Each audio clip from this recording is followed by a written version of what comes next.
안녕하십니까. 충북대학교 의과대학 배석철입니다. 오늘은 배석철의 인문학 세 번째 시간입니다. 오늘은 아르키메데스로부터 한 수 배워보도록 하겠습니다. 아르키메데스는 기원전 287년부터 기원전 212년까지 살았던 수학자이고 과학자이기도 합니다. 인류 역사상 최고의 수학자, 하여튼 학자를 다 포함해서 이런 사람을 몇 명 꼽는다 그러면 거의 빠짐없이 들어가는 사람이 바로 이 아르키메데스라는 사람입니다. 예를 들면 우리가 위대한 학자라고 생각하는 뉴턴이라든지 아인슈타인 같은 그런 분들하고 나란히 놓이면서 결코 뒤지지 않을 정도 놀라운 업적을 남긴 분입니다. 도대체 뭐를 했기 때문에 해서 그런 큰 업적을 남기게 됐을까요? 아르키메데스가 살았던 곳은 여기 이탈리아 여기 장화 꼬리에 있는 시칠리라고 하는 섬입니다. 이 시칠리에 여기 시라쿠사가 있는데 여기서 살았습니다. 그래서 아르키메데스를 말할 때 시라쿠사의 아르키메데스 이렇게 부르기도 하죠. 그때 당시에 로마는 이미 거대한 제국을 형성해 있었는데 바로 이 턱 밑에 있는 시칠리, 특히 이 시라쿠사 주변 여기를 로마가 점령하지 못했습니다. 그 이유가 뭐냐면 바로 아르키메데스가 그곳에 살고 있었기 때문이죠. 아르키메데스는 과학자이고 수학자일 뿐만 아니라 실제로 자기가 알아낸 그 과학적 지식을 군사적인 용도로 사용해서 자기가 살던 나라를 지키는 대단한 사람이죠. 여기 보시면 여기 시칠리 섬을 확대한 곳인데요. 그림인데 여기에 시라쿠사 여기 있습니다. 제가 꼭 가보고 싶은데 아직도 못 가고 있습니다. 이 아르키메데스에 대해서는 굉장히 흥미있는 전설 같은 이야기가 전해 내려오고 있습니다. 그건 이제 유레카 전설인데요. 목욕탕에서 뭔가 깨달음 얻고 옷을 입는 것도 잊어버리고 벌거벗은 채로 거리를 뛰쳐나와서 유레카를 외쳤다. 나는 알았다 하고 외쳤다는 그 전설입니다. 그 전설의 배경에는 이 왕관이 정말 금으로만 만들어진 관인지 아니면 거기에 다른 가짜 금속, 납 같은 것을 섞어서 넣는지 그런 걸 밝혀달라는 그 문제를 받았고 이 문제를 아르키메데스가 풀었다는 것이죠. 어떻게 풀었을까요? 목욕탕에 들어가서 자기 몸이 들어간 만큼 물이 넘치는 걸 보고 바로 부력의 원리를 발견했고 그걸 이용해서 왕관 속에 들어있는 그 불순물을 찾았다. 이게 이제 전설의 내용입니다. 그런데 이제 아르키메데스가 과연 왕이 내려준 왕관이 순금으로 되어 있는지를 밝히는 것을 성공했기 때문에 그렇게 기뻐서 옷을 입는 것조차 잊어버릴 정도로 기뻤을까요? 이제 이 점을 조금 다시 생각해 볼 필요가 있습니다. 왜냐하면 아르키메데스는 그 정도의 발견으로 이성을 잃을 만큼 그만한 사람이 아니었어요. 아르키메데스 그보다 훨씬 뛰어난 업적을 세상에 남긴 사람이기 때문에 그렇습니다. 여기 보시면 여기 뉴턴과 라이프니츠가 있습니다. 이 사람들은 현대에 있어서 화학을 처음 세운 거예요. 주로 처음에 미분을 연구하고요. 근데 적분은 미분이 바로 반대 역방향이기 때문에 미분과 적분은 거의 같은 개념을 가지고 있습니다. 근데 이제 이 현대 수학의 가장 중요한 기본이 되는 미적분학을 누가 가장 먼저 발견했느냐 하는 논쟁이 있었습니다. 지금 대부분 뉴턴이 미적분학을 가장 처음 발명한 것으로 다 알고 있죠. 근데 사실은 학계에 먼저 보고한 사람은 라이프니츠였습니다. 근데 이제 어떻게 해서 뉴턴이 먼저 미적분학을 발명했다고 이렇게 전해지게 된 걸까요? 그건 뉴턴과 제자들의 대단한 논쟁이 있었습니다. 근데 이제 그때 당시에는 영국에 사는 뉴턴하고 독일에 사는 라이프니츠가 그렇게 빨리 결신을 할 수가 없었습니다. 그래서 이제 학술지에 내도 독일어로 낸 학술지가 영국까지 가서 영국에서 읽혀지기 상당한 시간이 걸리는 거거든요. 그래서 서로 독립적으로 이걸 발견했을 가능성이 굉장히 많은데 근데 제자들은 자기 스승의 권위를 높이기 위해서 우리 스승이 사실은 먼저 발견했는데 다른 쪽에서 이걸 베꼈다 이렇게 논쟁을 하게 된 거죠. 그러다가 뉴턴의 유고에서 편지가 하나 발견됐습니다. 근데 그 편지가 뭐냐면 라이프니츠가 뉴턴에게 미분에 관해서 물어보는 거예요. 그걸 보고 이 뉴턴의 제자들은 라이프니츠가 뉴턴에 배워간 것이다 주장이 되고 결국은 라이프니츠의 참패로 끝나게 됐습니다.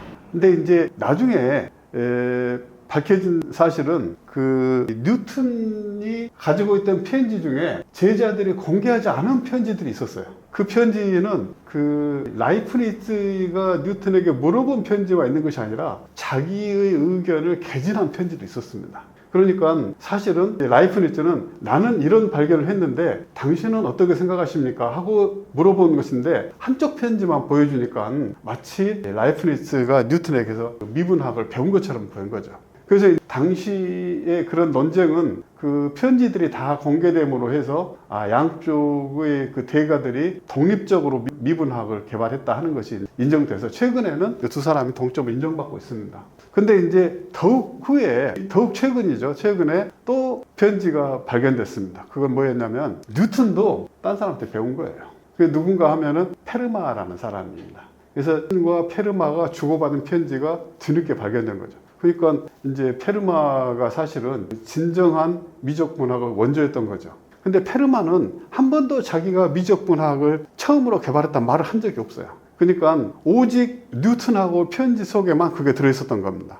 왜 그랬을까요? 그런 위대한 발견을 하고도 사실은 그 미적분학은 페르마가 처음 발견한 게 아니었던 겁니다. 그것은 지금부터 2300년 전에 아르키메데스가 먼저 발견했어요. 이미 역사 속에 그 기록이 있었던 거죠. 그래서 우리가 원의 면적은 파이 r 제곱, 또 구의 최적은 3분의 4 파이 r 3승 이렇게 공식을 외우고 있지 않습니까? 이런 공식은 다 그 아르키메데스가 미적분을 통해서 밝혀낸 내용이에요. 그러니까 사실은 후대 사람들이 누가 먼저였나 하고 논쟁을 벌였던 것은 아르키메데스 입장에서 볼 때는 좀 가슴 아픈 일이 되겠죠. 그러니까 이런 이 아르키메데스는 현대 수학에서도 꽃이라고 할 수 있는 미적분학을 2300년 전에 발견할 만큼 위대한 사람이었어요. 그런 분이 그 왕관이 진짜인지 가짜인지를 밝히는 부력 원리를 발견했다고 해서 그렇게 이성을 잃을 만큼 흥분했을까요? 그런데 더 놀라운 일이 있습니다. 만약에 그렇다면 아르키메데스가 자기의 가장 위대한 업적으로 미적분학을 내세워야 되겠죠? 근데 사실 그렇지가 않았어요. 여기 보시면 이게 아르키메데스의 묘비명입니다. 아르키메데스가 생전에 내가 죽으면 내 묘비에 이렇게 새겨달라 하고 남겨서 이렇게 새겨진 것인데 이게 아르키메데스의 그 묘비에 새겨진 것입니다. 뭘까요? 요거의 원기둥이고요. 요 안에 내접하는 구가 들어가 있습니다. 이거를 여기다가 그려놓은 겁니다. 도대체 이게 무슨 뜻일까요? 근데 이제 다른 글은 별로 써진 게 없고 이것만 있는 거죠. 근데 이게 묘비가 실제 지금도 남아있는 건 아닙니다. 지금 최근에 그 시라쿠사에서 아르키메데스의 묘비가 발견됐고 묘비도 실제로 발견됐다고 합니다. 그런데 이제 너무 오랜 세월이 지났기 때문에 아주 흔적만 남아있지만 하여튼 이 흔적이 남아있는 건 확인이 됐습니다. 이거는 최근에 새로 복원한 것이죠.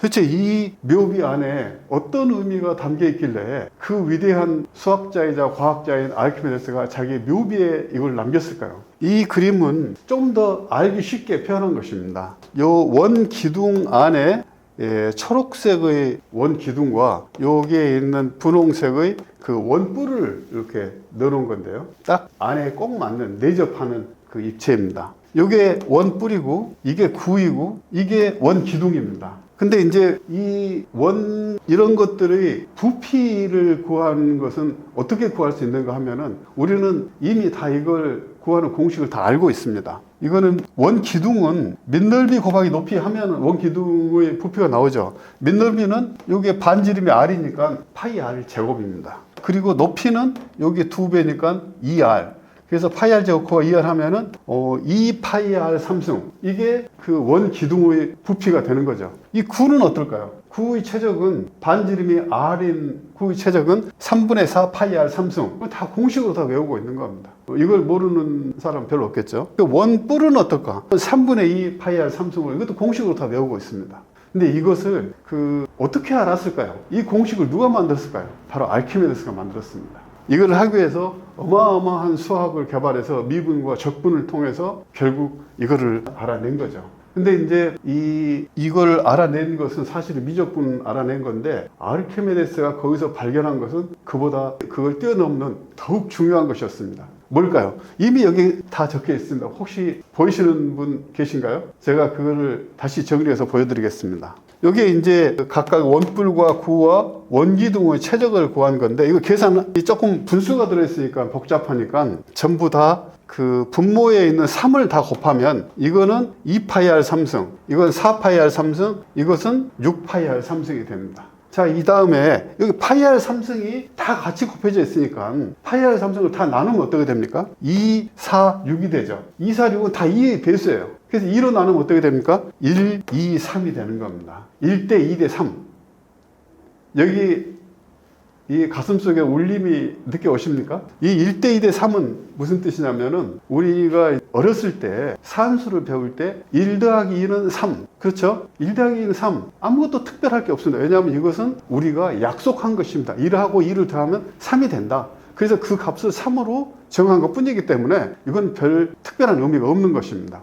그런데 이 식은 무슨 뜻이냐면, 원뿔의 부피에 구의 부피를 더하면 원기둥의 부피가 된다는 것입니다. 그렇지 않습니까? 이게 부피가 1대 2대 3이니까 두 개 더하면 이것이 부피가 돼요. 이거 더하기 이것은 이것이 되는 거예요. 이것은 단순한 1대 2대 3, 즉 1 더하기 2는 3이 되는 것과 전혀 다른 의미가 있습니다. 전혀 닮지 않은 두 개의 입체 모형을 부피를 더했더니 이게 원기둥의 부피가 됐다. 이거는 이 세상에 혼돈과 우연으로 만들어진 세계가 아니고 이 안에 중요한 규칙이 숨어 있는 것이고, 그 규칙이 여기서 1대 2대 3이라는 비로 나타나는 것이라는 것을 깨달은 겁니다. 그럼 이게 왜 이렇게 중요한 것일까요? 수학자들 그리고 과학자들이 연구실에서 그렇게 찾고 뒤지는 것은 도대체 뭘 찾고 있는 걸까요? 그들은 혼돈 속에 숨겨져 있는 규칙을 찾고 싶은 것입니다. Deep Simplicity. 이건 이제 아주 단순한 어떤 규칙이 아주 복잡한 것 밑바닥에 숨겨져 있다, 그런 것을 표현한 책이 되겠습니다. 이건 혹시 뭔지 아시겠습니까? 이거는 유전자가 풀어 헤쳐진 모습을 전자현미경으로 찍은 것입니다. 이렇게 아주 복잡하게 생겼죠. 이건 박테리아의 유전자를 찍은 것이고요. 실제 한 사람의 세포 속에 들은 유전자는 이보다 한 10,000배 정도 많습니다. 그러니까 이것도 아주 간단한 건데 이것만 봐도 어마어마하게 복잡하지 않습니까? 이렇게 복잡한 것 안에 실제 그 생명을 만드는 모든 정보들이 다 들어있는 거죠. 인간은 이 속에 들어있는 혼돈 속에 숨겨져 있는 그 규칙을 찾아내고 있습니다. 그 규칙을 찾아내므로 해서 거기서 유전자가 무엇인지, 거기서 효소가 무엇인지, 어떻게 생명 현상이 이루어지는지를 여기서 발견하는 거죠. 그러니까 이 판을 복잡하다고 그대로 놔두지 않고 그 속에 숨겨져 있는 단순한 원리를 찾아내는 것, 이것이 모든 그 과학자들, 수학자들도 마찬가지입니다. 이런 분들의 중요한 목적인 것이죠. 그런 점에서 볼 때 이 아르키메데스가 찾은 이 원뿔과 구와 원기둥의 최적이 1대 2대 3이고, 이 작은 거 두 개를 합하면 큰 거 하나의 부피가 된다는 것은 이 세상이 우연하게 만들어진 것이 아니라는 증거를 이분이 찾은 것입니다. 이 세상을 지배하는 어떤 그 숨겨진 놀라운 규칙이 있다. 그것이 분명히 존재한다. 그것을 수학으로 증명한 것입니다. 그러니 얼마나 기쁘지 않겠습니까? 이건 다시 말하면 이분은 이걸 발견한 순간에 신을 만난 겁니다. 이 세상을 지배하는 근본 원리 하나를 만난 거, 그 원리와 악수를 한 거예요. 그러니 이성을 잃을 수밖에 없는 것이죠. 근데 그때 1대 2대 3이라고 하는 것은 수학의 계산에서 나온 거예요. 실제로 부피가 1대 2, 3이 어떻게 알았을까요? 그거는 물에 담궈서 넘치는 물의 양을 재면은 그럼 정확하게 알 수 있죠. 그래서 그런 것들이 아마 약간 와전이 됐을 수 있습니다. 그러면 이 세상에 다른 과학자들도 아르키메데스처럼 그런 진리를 찾고 있을까요? 그렇습니다. 실제로 그 속에서 단순한 숨겨진 진리를 찾는 것이 그들의 영원한 꿈이죠. 근데 이제 사회에서는 그것이 너무 어렵기 때문에 아예 그냥 신이 존재한다, 하느님이 계신다, 부처님이 계신다, 부처님이 이렇게 말씀하셨다 하고 그분들 말씀으로 이렇게 자기 답을 대신하는 분들도 있어요. 이건 종교인들이죠. 결론은 마찬가지일 수 있습니다. 그러나 과학자들은 자기 손으로, 자기 눈으로 증거가 있는 그런 신의 한 면을 직접 보고 싶은 겁니다. 그러니까 자기 손으로 직접 계산해보고 더해보고 빼보고 미적분 해보고 그렇게 얻는 결과하고, 여기서 우리가 바로 1대 2대 3이라는 결과를 그냥 바로 눈으로 본 거하고는 여기서 얻는 감동이 다른 것입니다. 여러분도 한번 직접 조금씩 계산을 해보시면 이 세상에 숨겨져 있는, 그러니까 무한히 복잡해 보이는 그 이 세계 속에 깊이 파고 들어가야만 볼 수 있는 아주 단순한 원리를 찾으실 수 있을 겁니다. 잘 들으셨습니까? 오늘은 이걸로 마치겠습니다.